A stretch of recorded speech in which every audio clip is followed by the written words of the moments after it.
We are all salespeople. Sales is part of all of our lives. So whether you do it professionally or simply in life, embrace it, master it, profit. This is Life of Selling. Look at this picture for a moment. A team, an open seat, a hiring manager, and a candidate being evaluated for fit.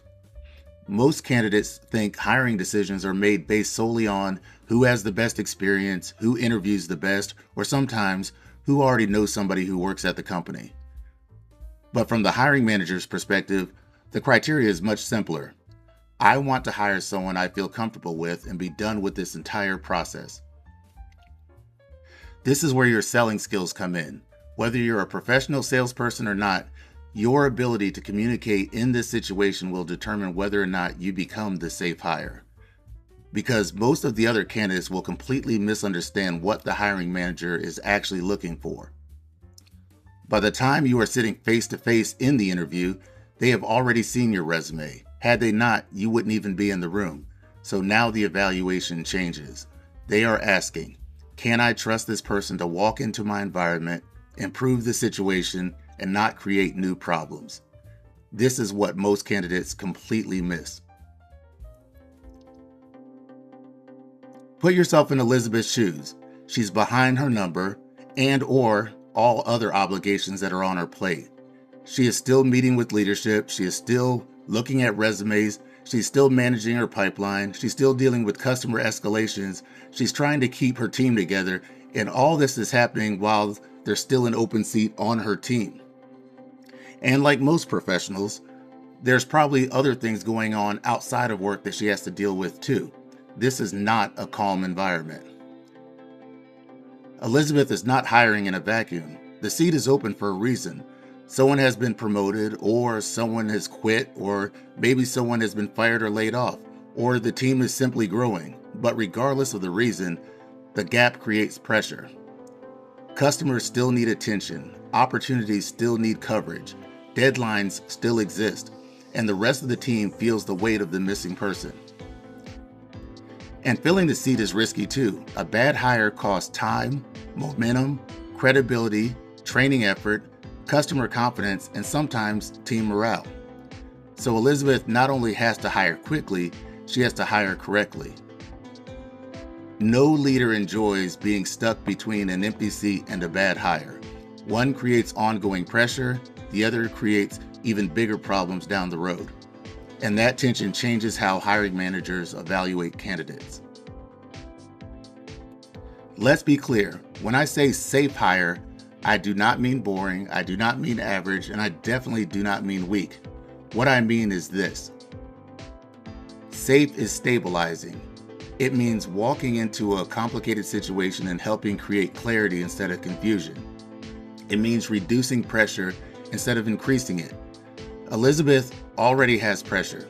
She does not need more unpredictability. She does not need more drama. She does not need any other problem to solve or to manage. And when someone is under pressure, calm is actually exciting. Preparation is exciting. Reliability is exciting. Professional maturity is exciting because those things make the future feel safer. The safe hire brings confidence without arrogance, energy without instability, credibility without sounding rehearsed, and professionalism without feeling fake. The word safe has unfairly gotten a bad reputation over time. But think about it. Most people want to live in a safe neighborhood, a place that is stable, predictable, reliable, well-managed, comfortable, and trusted. And as an added bonus, over time, homes in those neighborhoods tend to appreciate and value. Most candidates walk into interviews believing that the goal is simple. Prove they have the best experience of all the candidates being considered. And while experience absolutely matters, many candidates still end up playing the game the wrong way. Some candidates become overly focused on their resume. They spend the entire interview talking about what they have done, where they have worked, what they have accomplished, and why they're so impressive. And while experience matters, the interview can quietly become me, me, me, me, me. Other candidates understand the company, They understand the role. They may have even researched Elizabeth on LinkedIn before the interview, but they still fail to fully appreciate the situation. They fail to understand the pressure surrounding the hire. And many candidates never slow down long enough to ask better, specific, situational questions that would help them understand what Elizabeth is actually going through and what she's dealing with. Many candidates spend the entire interview proving that they are a fit based on their experience, but never fully explain why they are fit for this specific situation. There is a difference. One is about credentials, the other is about trust. Can I trust this person to show up prepared, to handle pressure professionally, to work well with the team, to represent the company well, to even stay with the company? And ultimately, can I trust this person to make my situation better instead of harder? And there are certain things candidates can do to help facilitate this trust. Again, once the hiring manager is asking, can I trust this person? The candidate's job changes. It is no longer about proving experience. It is about creating security, not by over-talking, overselling, not by performing, but by showing up in a way that makes the decision maker feel easier, lighter. Clarity means the hiring manager understands who you are, what you have done, and how your experience connects to this specific role. If they have to work too hard to understand your value, you are adding friction. Consistency means your resume, your examples, your answers, your tone, and your presence all tell the same story. You do not want them thinking, which version of you is going to show up on day one? Credibility means you are not listing your accomplishments. You are showing that you understand the problem they actually have, what needs to be solved, and that is the difference between selling your resume and selling your situational fit. And confidence does not mean arrogance. It means having a prepared calm.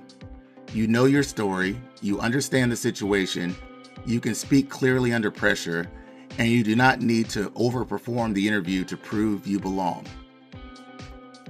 That is the real goal. Eliminate uncertainty, create inevitability. Because when a hiring manager feels secure in both your capability and your fit, the decision starts feeling obvious. This lesson goes far beyond interviewing. It applies in business, leadership, sales, and in life, because at the center of almost every important decision is trust. When trust exists, resistance starts to disappear. Conversations become easier, decisions become easier, and momentum starts replacing hesitation. When people believe that you understand them, they are more likely to believe you. Let me say that again. When people believe that you understand them, they are more likely to believe you. And that starts with understanding their situation, the pressure, the uncertainty, the consequences, the things they may not even know to say out loud. When people believe you can improve their situation instead of complicating it, opportunity starts to open up, because now you are no longer creating additional uncertainty, you are creating relief.